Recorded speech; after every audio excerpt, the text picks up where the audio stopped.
kinds of capital market. There are two types.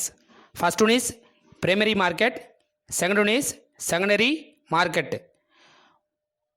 முதல்நிலை சந்தையானது இரு வகை. முதலாவது முதல்நிலை சந்தை, இரண்டாவது இரண்டாம் நிலை சந்தை. Primary market, here companies sell stock to the public for the first time. This is done through a process known as initial public offering. நிறுவனம் நேரடியாக பொதுமக்களுக்கு விற்பனை செய்யக்கூடிய பங்கு முதல்நிலை சந்தை. இதற்கு ஆரம்ப பொது வழங்கல் என்று பெயர். Secondary market, here investor and traders buy and sell stock to the each other. The company does not participate in this transaction. முதலீட்டாளர்களும் வணிகர்களும் வாங்குதல் மற்றும் விற்பனை செய்யக்கூடிய இடம் இரண்டாம் நிலை சந்தை. இரண்டாம் நிலை சந்தையில் நிறுவன நடவடிக்கை இருக்காது. Primary market. Primary market is a market for new issue or new financial claim. It is also called as new issued market. புதிதாக வெளியிடக்கூடிய பங்குகள் முதல்நிலை சந்தை. There are three ways by which a company may raise capital in a primary market. முதல்நிலை சந்தையானது முதலை அதிகப்படுத்த மூன்று வழிகளில் நிதிகளை திரட்டுகிறது. அது முதலாவதாக ஃபஸ்ட்டு பப்ளிக் இஷ்யூட், இரண்டாவதாக ரைட் இஷ்யூடு, மூன்றாவதாக private placement. Public issue, the most common method of raising capital by new companies is through sale of security to the public. It is called public issued. நிறுவனம் முதலை அதிகப்படுத்த பொதுமக்களிடம் பங்குகளை விற்பனை செய்வது. இரண்டாவது ரைட் இஷ்யூடு, பொது வெளியீடு. When an existing company wants to raise capital, securities are first offered to the existing shareholders on a preemptive basis. It is called right issued. ஏற்கனவே இருக்கக்கூடிய பங்குதாரர்களுக்கு பங்குகளை வெளியிடுவது. மூன்றாவது third one is private placement. Private placement in a way of selling securities privately to a small group of investors. சிறிய முதலீட்டாளர்களுக்கு வெளியிடக்கூடிய பங்குகளை விற்பனை செய்வது. Secondary market.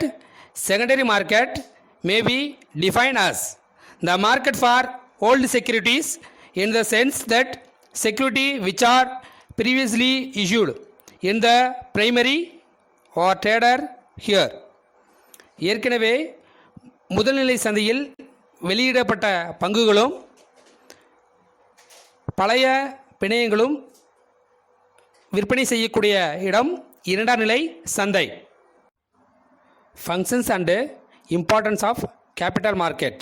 First one is savings and capital formation. In capital market, various type of securities helps to mobilizing savings from various sector of population, then individual, corporate, government, etc. நிறுவனம் பல்வேறு வகையில் பத்திரம் வெளியிடல். Second one is permanent capital. The existence of a capital market or stock exchange enables companies to raise permanent capital. முதலீட்டு சந்தையில் போடக்கூடிய முதல் எப்பொழுதும் நிலையாக இருக்கும். Third one is industrial growth. The stock exchange in a central market through which resources are transferred to the industrial sector of the economy. பங்கு மாற்றம் மைய சந்தையாக இருப்பதால் தொழில்கள் வளர்ச்சியடைகிறது. அதனால் பொருளாதாரமும் வளர்ச்சியடைதல். Fourth one is ready and continuous market. The stock exchange provide a central convenient place where buyer and sellers can easily and sell security.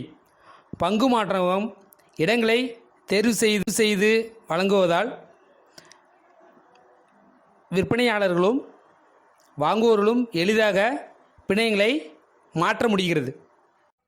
Fifth one is reliable guide to performance. The capital market serve as a reliable guide to the performance and financial position of corporate and thereby promote efficiency. நிறும நடவடிக்கையின் நிதி நிலவரங்களை வெளியிடுவதால் நிறுவனத்தின் நிர்வாகத்திறன் அதிகரித்தல். Sixth one is proper channelization funds. The prevailing market price of a security and relative yield are the guiding factors for the people to channelize their funds in a particular company. ஒரு குறிப்பிட்ட நிறுவன பங்களை மட்டும் வாங்குதல். Seventh one is provision of variety of service. Guarantee of long term and medium term loans to entrepreneur. Provision of underwriting facilities. Assistance in promotion of company etc. தொழில் முனைவோருக்கு தேவையான நீண்ட கால மற்றும் குறுகிய கால கடன்களை வழங்குதல். நிறுவன வளர்ச்சிக்கு தேவையான தகவல்களை அளித்தல். Eighth one is development of backward areas. Capital markets provide funds for project in backward areas. The facilitates economic development of backward areas. பொருளாதாரத்தில் பின்தங்கிய பகுதிகளுக்கு நிதியை அளித்தல். Ninth one is foreign capital. Capital market makes possible to generate foreign capital. அந்நிய முதலீட்டை ஊக்கப்படுத்துதல். Tenth one is easy liquidity. With the help of secondary market, investor can sell off their holding, convert them into liquid cash.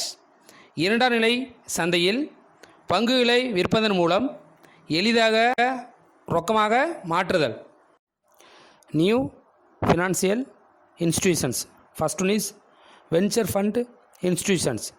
Venture capital financing is a form of equity financing designed especially for funding new and innovative project ideas.